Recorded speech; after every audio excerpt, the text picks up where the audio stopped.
So downtown is where it's at.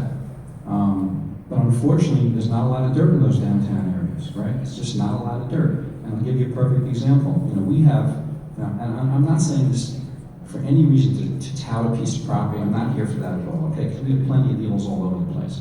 But we have a piece of property that we're going to do. We just signed a deal with Holly Patterson to do a long-term lease at Holly Patterson, and we're going to be applying. We're going to go to the town of Hempstead, and we haven't done it yet. We're going to be applying for 200 units of housing for millennials.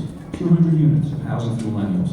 And we're designing, obviously, a totally different unit, right? When I say unit, a totally different apartment than we would typically for a 55 and older buyer. Totally different common areas. And I was just talking to Larry about it. I'd love to get input from millennials to see exactly what they want. But unfortunately for us, it's not downtown. You know, Holly Patterson's not downtown. So how do you make it hip? You know, how do you get that sense of place? How do you do that?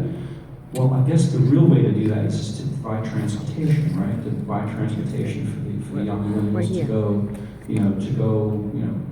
to the hip areas, you know?